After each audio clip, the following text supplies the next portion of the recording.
پھر ایک سوال یہ پوچھا گیا تھا کہ اگر کوئی نامحرم آواز سن رہا ہو تو عورتوں کے لیے بلند آواز سے نماز پڑھنے کا کیا مسئلہ ہے؟ اب آج اس میں پتہ نہیں،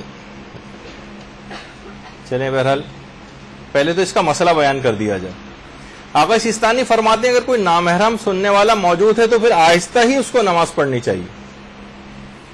امام خمینی اور آیت اللہ وحید خراسانی نے احتیاط واجب لگا کر کہا ہے کہ آہستہ پڑھنی چاہیے۔ آیت اللہ خامنئی نے البتہ جائز قرار دی ہے کہ جائز ہے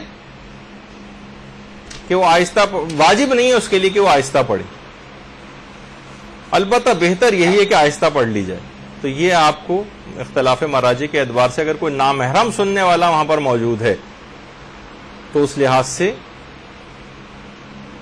آپ کو ایک بات پتہ چل جائے۔ اچھا، خواتین کے سلسلے میں یہ بھی دیکھا گیا ہے کہ بہت سی خواتین بالکل جس طرح کچھ بھی لگتا ہی نہیں کہ نماز پڑھ رہی ہیں، نہ کوئی ہونٹ حرکت کر رہے ہیں ان کے، چاہے وہ آہستہ بھی کیوں نہ اگر پڑھیں تو کم سے کم کتنی آواز ہونی چاہیے، یہ ذرا آپ کو کوشش کرتے ہیں کہ ایک چیز اگر دکھا سکیں ہم۔ اب دیکھیے کتنی آواز ہونی چاہیے۔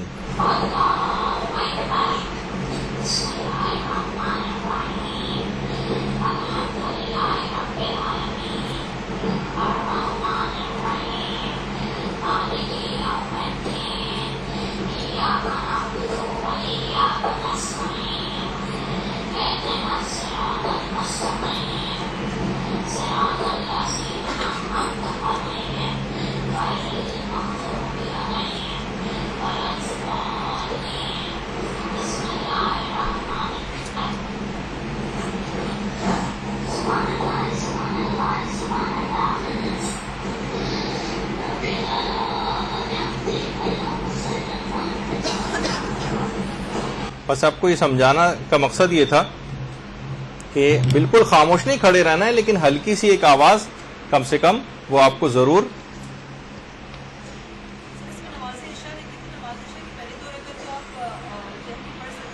بلند پڑھ سکتے ہیں، بشرطے کوئی نامحرم نہ ہو، جیسے کہ بھی آپ نے دیکھا۔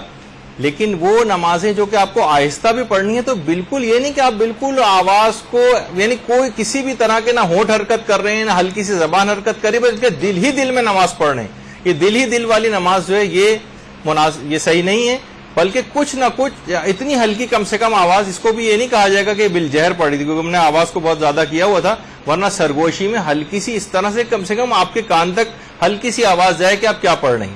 یہ بھی اخفاتی نماز شمار ہوتی ہے اور بالجہر شمار نہیں ہوتی، یعنی بلند آواز سے پڑھی جانے والی نمازیں اس طرح سے نہیں ہوتی ہیں۔ خاموش رہ کے بھی جو نماز پڑھی جاتی ہیں اس میں ہلکی، جیسے تسبیحات اربع وغیرہ پڑھی جاتی ہیں تیسری چوتھی رکعت میں، تو کم سے کم اتنی آواز، کچھ زبان کو حرکت ہو، کچھ ہلکی پھلکی سی کان میں بھی آپ کی آواز جائے، کم سے کم اتنی تو ہونی چاہیے۔ لیکن وہ خواتین اکثر دیکھا گیا کہ بالکل خاموش کھڑی ہیں اور دل ہی دل میں نماز پڑھ رہی ہیں، تو وہ چیز غلط ہے۔ تو ایک مسئلہ یہ ہوا جی،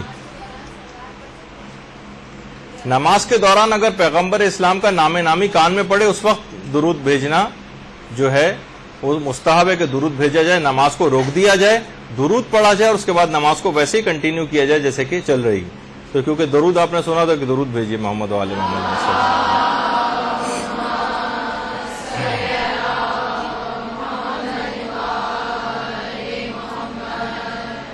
برحمتك يا أرحم الراحمين وصلى الله على محمد وآله الطاهرين.